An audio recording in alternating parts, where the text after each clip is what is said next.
À partir du moment où tu as bonne compréhension du marché, un bon money management, un système rentable testé, que tu sois en CFD ou en futur, ça ne change rien. FTMO reste une profession sérieuse. Alors, je suis d'accord sur plein de points, mais pas sur tout. Toute la première partie, c'est-à-dire avoir une bonne compréhension du marché, un money management infaillible, un système rentable, ça, je suis entièrement d'accord et c'est indispensable pour retirer de l'argent sur le marché, que ce soit CFD ou futur. Ça, 100% d'accord. Ensuite, le fait que FTMO soit une plateforme sérieuse, bien sûr, entièrement d'accord. Seul un fou pourrait dire le contraire. C'est une plateforme qui paye, c'est une plateforme qui est là depuis longtemps. Franchement, pas de souci avec FTMO. La seule chose que moi je leur reproche, c'est que c'est beaucoup trop cher. Quand tu sais que tu payes un compte à 100 000 $, 540 €, c'est hors de prix. Mais c'est la seule chose que je leur reproche. Tout le reste, FTMO, c'est très bien. Par contre, et là, c'est la chose qui fâche. Trader sur le marché CFD ou futur, ça ne change absolument rien. Là, je suis pas du tout d'accord, mais vraiment pas du tout. Je vais t'expliquer pourquoi. En premier lieu, il faut savoir que le marché futur, c'est un marché qui est régulé. C'est-à-dire qu'il y a des lois, il y a des règles qu'il faut respecter pour pouvoir trader sur ce marché-là.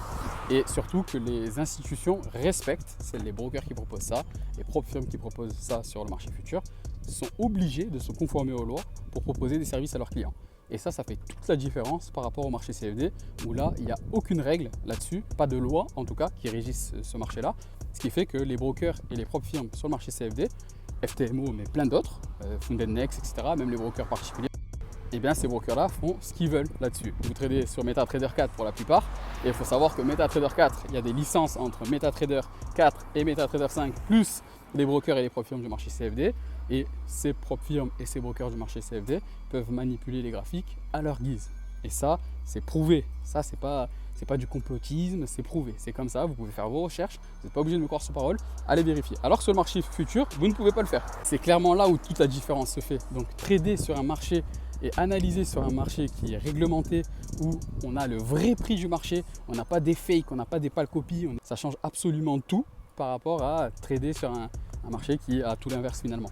Donc sur ce point, je ne te rejoins pas du tout. Par contre, tout le reste, pour moi, c'était très juste. Tu l'as compris en résumé, être sur le marché des futurs, c'est être vraiment sur le vrai marché. Il n'empêche qu'il y a des personnes qui gagnent beaucoup d'argent sur le marché CFD. L'un n'empêche pas l'autre. Mais par contre, dire que les deux, c'est la même chose que de trader sur CFD ou futur, ça, c'est totalement faux. Et encore une fois, vous n'êtes pas obligé de me croire sur parole. Allez faire vos recherches par vous-même. Vous avez Internet, vous avez ChatGPT, vous avez tout ce que vous voulez et vous allez pouvoir le vérifier par vous-même que le marché futur n'a rien à voir avec le marché CFD.